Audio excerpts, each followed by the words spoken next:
السلام علیکم ناظرین، میں رئیس اعظم حیدری کولکتہ انڈیا سے پیش کر رہا ہوں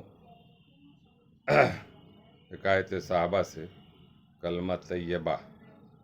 حضرت عبداللہ بن عمرو بن عاص رضی اللہ تعالیٰ عنہ سے روایت ہے کہ میں نے رسول اللہ صلی اللہ علیہ وسلم کو ارشاد فرماتے ہوئے سنا، قیامت کے دن اللہ تعالیٰ میری امت میں سے ایک شخص کو منتخب فرما کر ساری مخلوق کے روبرو بلائیں گے اور اس کے سامنے اعمال کے 99 دفاتر کھولیں گے۔ ہر دفتر حد نگاہ تک پھیلا ہوا ہوگا۔ اس کے بعد اس سے سوال کیا جائے گا کہ ان اعمال ناموں میں سے تو کسی چیز کا انکار کرتا ہے؟ کیا میرے ان فرشتوں نے جو اعمال نامے لکھنے پر متعین تھے تجھ پر کچھ ظلم کیا ہے؟ کوئی گناہ بغیر کیے ہوئے لکھ لیا ہو یا کرنے سے زیادہ لکھ دیا ہو؟ وہ عرض کرے گا نہیں، نہ انکار کی گنجائش ہے، نہ فرشتوں نے ظلم کیا۔ پھر ارشاد ہوگا تیرے پاس ان بد اعمالیوں کا کوئی عذر ہے؟ وہ عرض کرے گا کوئی عذر بھی نہیں۔ ارشاد ہوگا اچھا تیری ایک نیکی ہمارے پاس ہے، آج تجھ پر کوئی ظلم نہیں۔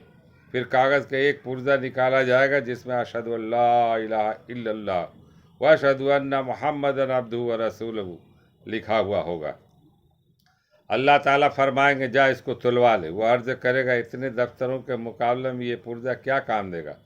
ارشاد ہوگا تجھ پر ظلم نہیں ہوگا۔ پھر ان سب دفتروں کو ایک پلے میں رکھ دیا جائے گا اور کاغذ کا وہ پرزہ دوسرے پلے میں، تو اس پرزے کے وزن کے مقابلے میں دفتروں والا پلہ اڑنے لگے گا۔ سچی بات یہ ہے کہ اللہ تعالیٰ کے نام کے مقابلے میں کوئی چیز وزن ہی نہیں رکھتی۔ اللہ تعالیٰ ہم لوگوں کو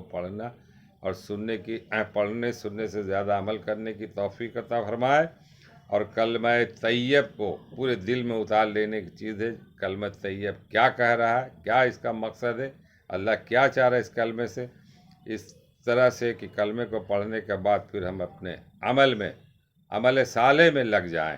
یہی اصل ہماری کامیابی ہے۔ اتنے سارے گناہوں کا پڑھنا رہنے کے باوجود بھی ایک کلمہ کا پڑھ لینے کے بعد یہ معاملہ یہ سامنے آتا ہے، تو بتائیے اللہ تعالیٰ کتنا ہم پر مہربان ہے، اور ہم ہیں کہ ناشکرہ بندہ اپنے بے راہی کا شکار ہے، عمل سے کوسوں دور ہے۔